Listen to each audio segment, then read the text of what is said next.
but it was based on investment technology. Two of the founding 8 people came from the technology background. They worked for me at First Boston. And the foundation of investment risk and analytics was going to be the whole foundation of the firm. And we took that and systematically built it up. And there was nothing transformational in the first 10 years. It was just like sedimentary rock, a little layer of growth every year.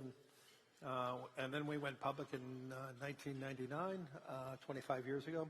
I did my 100th earnings call this last January, 100 earning calls. But going public was a very important point. We were able to prove to shareholders that we deserve a premium versus our industry in terms of PE. And then starting in 2004, we used that currency to start making acquisitions.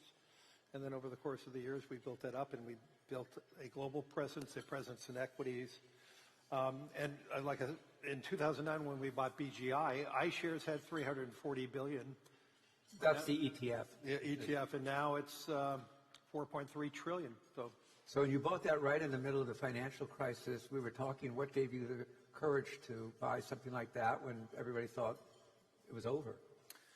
Yeah, I mean, we were hired by at least 15 governments to help them navigate the banking crisis in all the different countries, including hired by the Federal Reserve here on Bear Stearns and AIG. And so through the witnessing of these men and women in all these countries, the fortitude they had, the desire to stabilize the global economy, it was very clear to me that the global economy was going to stabilize, and so we use that as an opportunity to take advantage and buy this, premier asset that Barclays Bank owned. Right. Let's talk for a moment about the global economy. I know you're not going to do a forecast of the economy, but I've heard you in the last, certainly twice late last year, talk about concern about that people are underestimating inflation and the role of inflation in the economy. It was maybe the circumstances were different, but what's your sense now? I think this is one area where the market's discounting that. I think over the course of the next 6 to 9 months, we're going to see a little more elevated inflation. I do believe deportations and the speed at which this is happening is going to have severe impact on the agricultural sector and the construction sector. I've talked to CEOs in the ag sector, and they remind me that 70% of the men and women who work in the ag culture were not born in the United States. Many of them are U.S. citizens now, many of them have work permits, and many of them don't. And 40% of the construction workers were not born in the United States. You add that up, and what's going on, I think we're going to start seeing, especially when spring and the spring crops arrive, are we going to have enough workers to harvest the crops? And all right, and now, with the whole idea that we're going to have to use a private capital to build out this economy, are we going to have enough workers?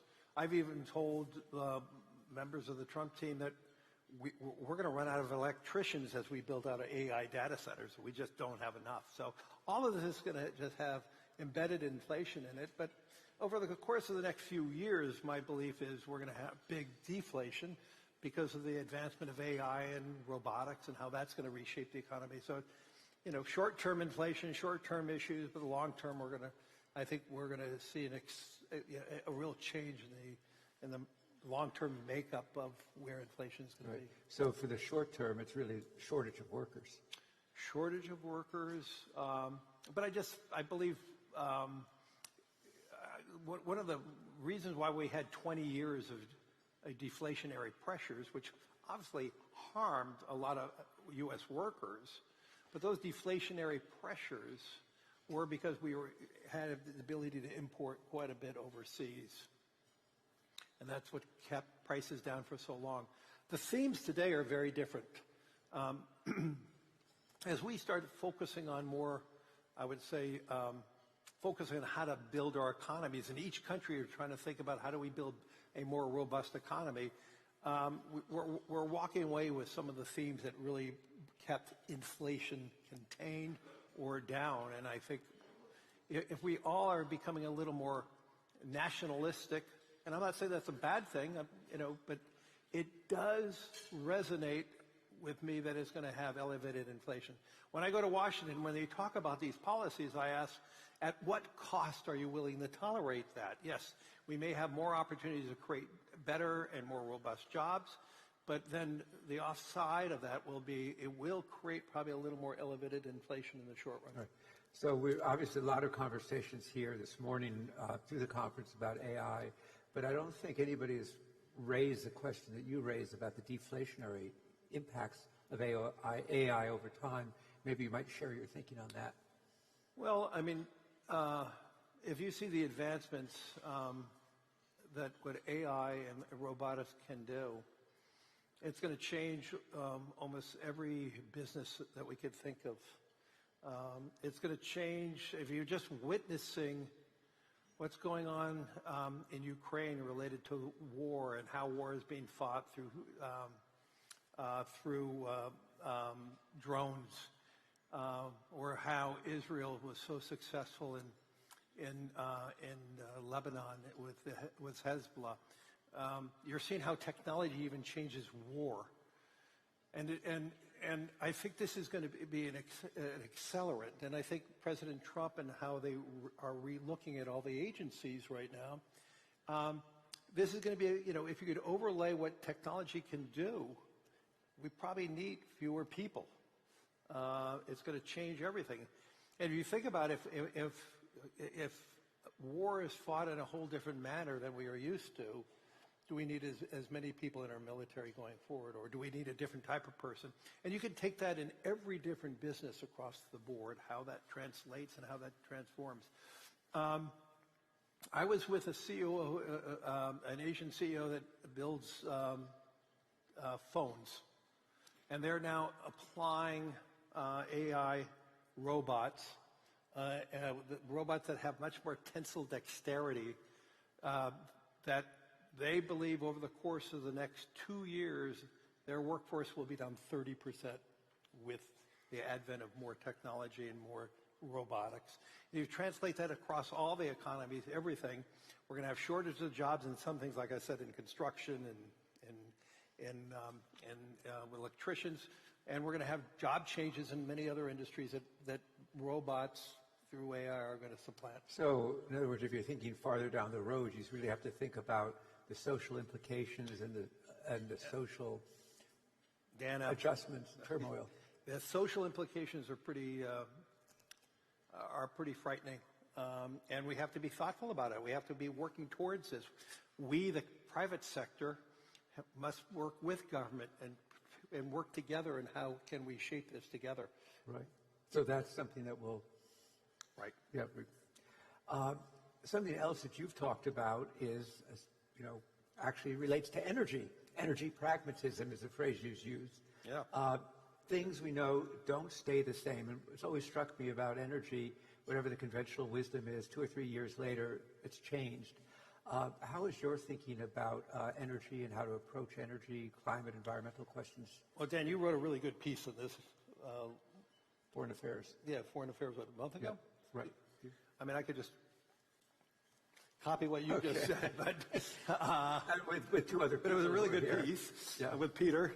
And Atul. Yeah. Right. I think the wake-up call in Europe related to energy, I think across the board, we have to think about power and energy in a pragmatic way. When the whole conversation, including some of my CEO letters back a few years back, when we talked about that we're going to have to focus on decarbonization, I still believe that. But I also caution that any decarbonizing technology right now is highly inflationary. And I think the market has... For the reasons you've said, because of cost of the technology. Cost of technology, and we don't have that. I mean, everyone talks about the opportunity with hydrogen. Well, we can have green hydrogen and blue hydrogen, but is anybody willing to pay the cost? So there's a good example of a technology. But across the board, we have to be working side by side in trying to find ways of reducing the costs wind and solar and other energy sources. But let's be clear, we're going to be dependent on dispatchable power for a long, long time. And if you overlay now AI data centers and the unbelievable need for power, and even the U.S. government is estimating that we're going to go up. Data centers represent 2% of our grid in the United States, and by 2030 it'll be 8. And there's more. Or 12. Even 12. I was going to say that may be small. So if it's 12, well, A, we have to be upgrading our grid, which is going to require a lot of private capital, and we're going to be using a lot of dispatchable power to power that. In fact, we've been talking to a lot of the hyperscalers, and about 4 years ago they would say, if we're building a data center, it must be renewables. And about 2 years ago they said we preferred renewables, and today they care about power. So things don't stay the same. Right. No, but I do believe we could be using a lot of dispatchable power. At the same time, the opportunities we have in building out carbon capture simultaneously that Occidental's doing, and because you're partners now with Occidental, with Oxy. But there are many opportunities of working side by side to try to work this out, and that's what when I talk about pragmatism, it's that how to solve these problems in a holistic way. And I think, look, the United States has huge opportunities in doing this. But let's pause for a second. We still do not have a proper strategy related to nuclear. At the present time, China is building out 100 gigawatts of power this year using nuclear. Within 5 years, China is going to have probably the majority, if not 100% of their internal combustion cars are going to be electric. And so we just have to be aware of how the world is changing and rapidly changing. But in the United States, because of our blessings of our geology, that we have all the dispatchable power that we need, let's be clear, gas is going to play a major role in the United States for tens of years, and maybe 50 plus years. Should we think that maybe BlackRock is going to do something in the data center? Well, we already announced a partnership with MGX of Abu Dhabi, with NVIDIA and Microsoft. We will have a lot more to announce in the coming weeks about our other partners. Let me just leave it at that without revealing anything more. Right. But working around the world in terms of... This fund will have 65% of the capital that's going to go to be invested here in the United States, and 35% elsewhere, working alongside with the U.S. government. The big issue will be export permits on advanced technologies. Right. So I've read and heard you talk about the relationship between infrastructure, debt, AI, energy, as a related set of issues, and I'd like to unpack it and start with your concerns or how you view, I think, is it $36 trillion or $37 trillion of U.S. debt, and how you manage debt that exceeds GDP. I wrote about this in my last year letter, and this coming letter that's coming out will be a part of it. I'm frightened of our deficits. Our interest payments are now larger than what we're paying for defense. And at the pace, well, let's level set. In the year 2000, the U.S. deficits were $8 trillion. That's after 230 odd years as a nation. And the last 24 years, our deficit went from 8 to 36. And we can't continue at this pace. And the only way we can navigate this, it's not by cutting, because cutting is going to destroy the economy. We must grow the economy. And I wrote that we must, and I wrote this in an editorial in the Wall Street Journal on Election Day, we have to encourage more and more private capital. And this is why, if we can reduce the timing of permits, reducing regulatory burdens, we could have a real opportunity. There's huge pools of long-term capital that is looking to invest, whether it's in data centers or ports or other things like that that throws off, a low double-digit return, mid-teens returns that pension funds, sovereign wealth funds, insurance companies would love to be investing side by side. And so the key about our deficits, we have to change our mindset in the United States that we cannot have deficit financing building everything.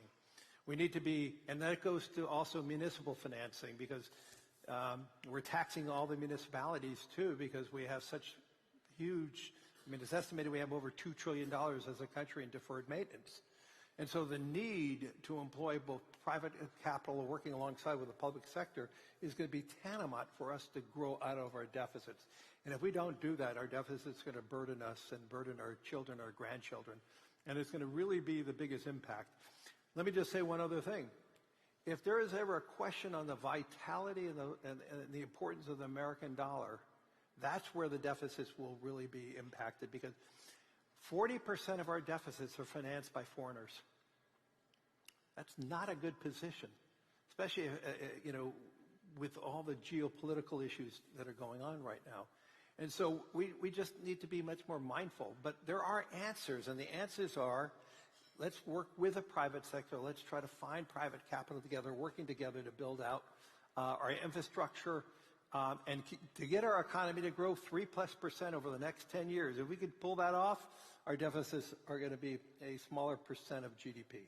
And that means the role of capital markets being... Well, yes, the role of capital markets, one of the great things that are going on right now in the United States is, and I think we underestimate the power of the U.S. capital markets. We're the envy of the world. So much of the U.S. exceptionalism is our capital markets. If you're a startup company with a good idea, you could get capital in the United States. You probably can't get that in most other countries in the world. If you're a small and medium company, you could get money from a bank, or you could get money from the capital markets, private debt, whatever that may be. And because of that, we have the strongest banking system in the world alongside the strongest capital market system in the world. If you now go look back to Europe, why has Europe so much struggled? Well, they don't have a banking union, they don't have a capital market union, and they have been struggling to build around that, and it hasn't happened. We are working with many different countries right now about building out the capital markets in the various countries. They see the value of having domestic savings in the country to invest back in their own country. We're launching a big retirement platform in India, offering low-cost ETFs, almost in a microfinance way with Reliance Jio. We're working in Saudi Arabia, in the kingdom right now, to build a mortgage-backed securities market, because there's not enough capital to finance home ownership in the kingdom. And so across the board, there are opportunities. And so the future is going to be, for economic growth in every country, is having a robust banking system alongside a robust capital markets. So, when one says a 36 or 37 trillion, there's a tendency almost to become numb to it. But when you look at that and see it continuing to grow like that, say a little more about what the apocalypse looks like. I mean, is it the dollar collapses? Is it? Yeah. Or no, the dollar will be weakening, and through the weakening of the dollar, interest rates go up aberrantly too high. I mean, our central bank and most central banks control the short end. And so... The short end of interest rates. Yes, short end of interest rates, excuse me. But the long end is going to be a function of inflation, a function of demand, and that's how it's going to all play out. And so you're going to see a really big steepening of the yield curve if that happened. So you, and I think in your letter, or maybe it was in the article in the Journal, you compared what's needed in terms of infrastructure now in the United States to railroads, in other words, something on huge scale to... Well, we all know. We all know that our infrastructure in the United States is pretty dated, pretty inadequate. We're working with the state of Texas right now, how to making sure that Texas avoids brownouts. I mean, the most energy-rich state, and yet because of the model, and we've been working with the government here, and through the government's programs, they're building out now more capacity here to have less of an energy problem here in Texas. But the need for private capital is greater than ever before, but the capital is there. That's the beauty of it. All right. And what are you doing in Texas? I mean, can you elaborate on that? Yeah. Let's see, we have with Texas energy companies, we have about $108 billion invested in the energy companies. We own, I think, as last I looked, 6.5% of all the municipal bonds that are issued by Texas. We have offices here ourselves now in Texas. We're pretty active in Texas. Right, okay. And Houston, with the mayor here. And in Houston. We own a lot of the Houston municipal debt. Well, what got a lot of attention in terms of infrastructure investing and maybe misrepresented in the press, the notion that BlackRock had bought the Panama Canal. I think you've tried to correct that impression and also making it clear that it wasn't just, first it was ports, and it wasn't just Panama. So tell us what you've done and why you've done it. Well, first of all, my kids called me and said, BlackRock bought the Panama Canal, can we go on it? And I said, we did not buy the Panama Canal. This is something we've been working with the seller, Hutchison Whampoa, for some time, but it was a very concentrated period, about 2 weeks, where they, they've been faced with a very poor stock price for some time. From our estimates, Hutchison was trading at 30% a book.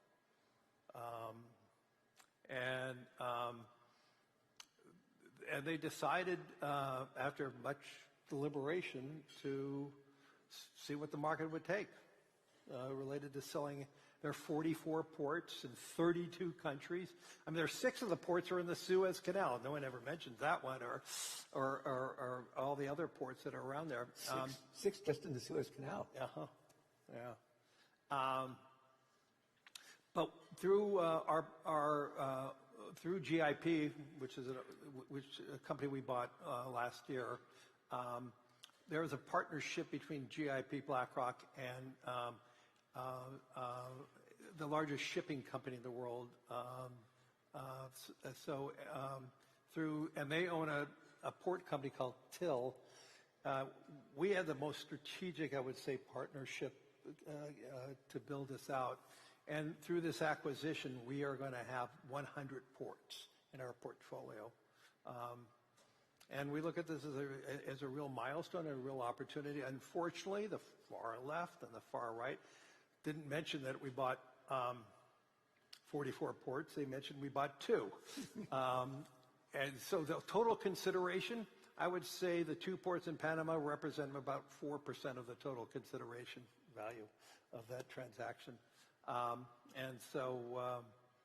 But that's another great example of private capital coming there. The amount of demand that we have heard from our LPs, our co-investors across the board, I believe we probably could syndicate this about 3 times. Are ports a good business?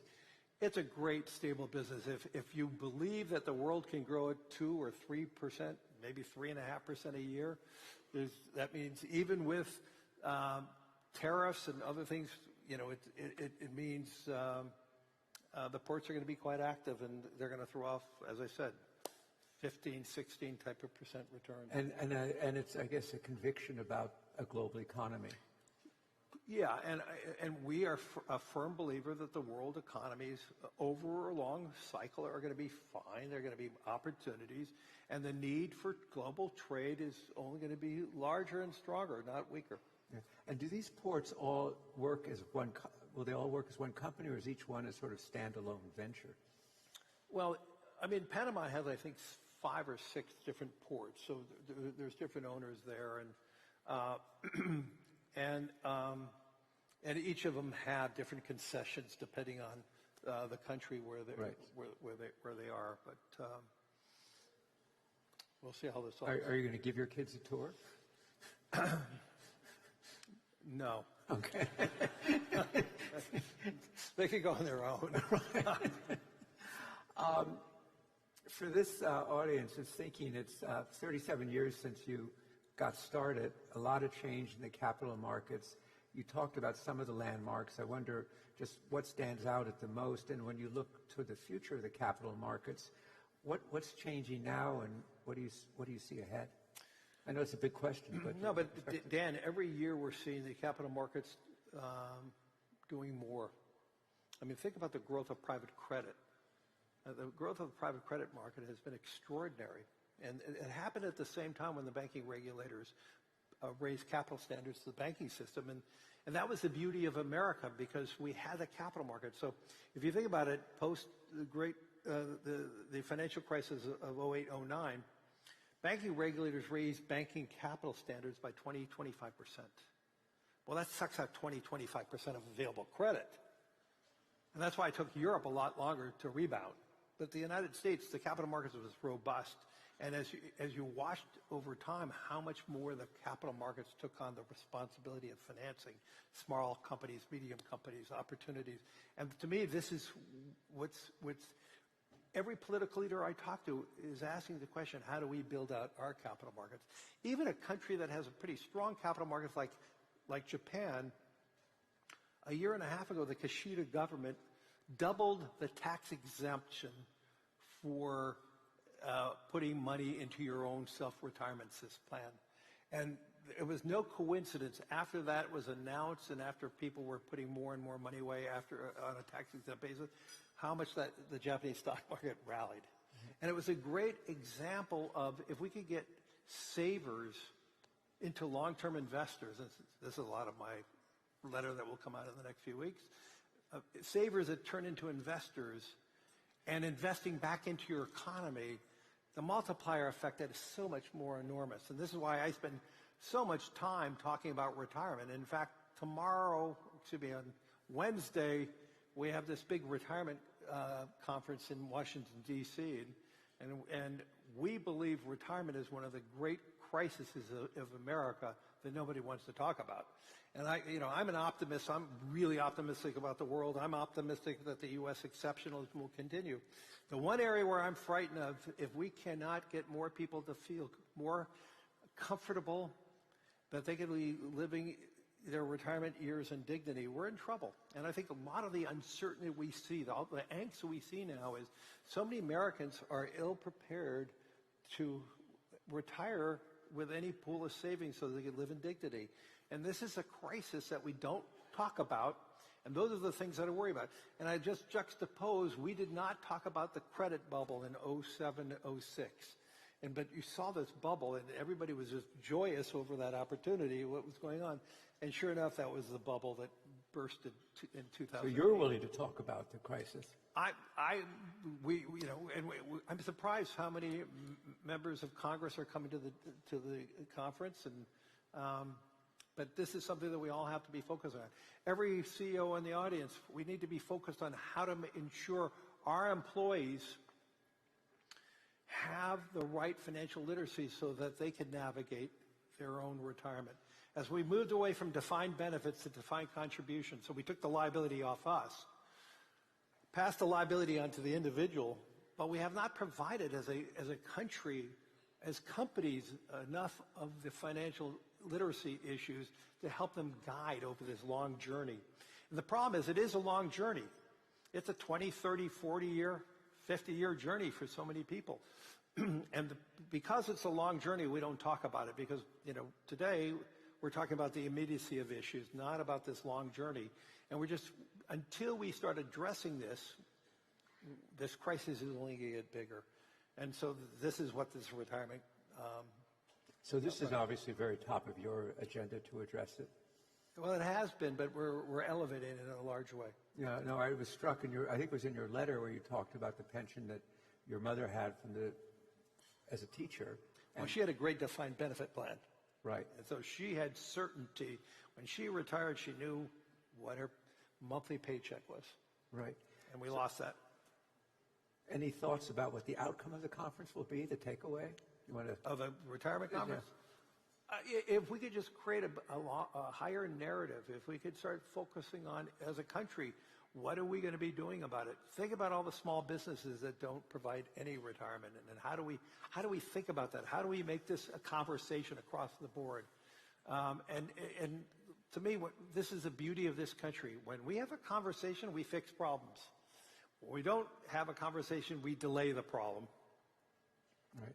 And the problem gets larger as we delay it. So, well, Larry, you've had a tremendous impact on really the global financial system, certainly the U.S. You've laid out a path on infrastructure investing as a way to get growth going, and certainly focusing on retirement, which is, as you say, as people live longer, this problem becomes more acute. So, can you see this?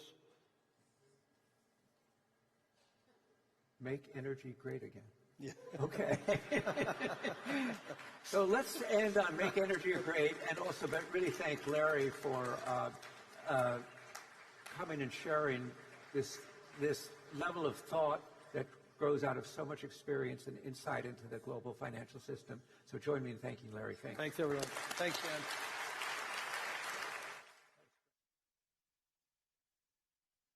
Thank you for joining us. The plenary program will resume shortly on Level 2 of the Hilton.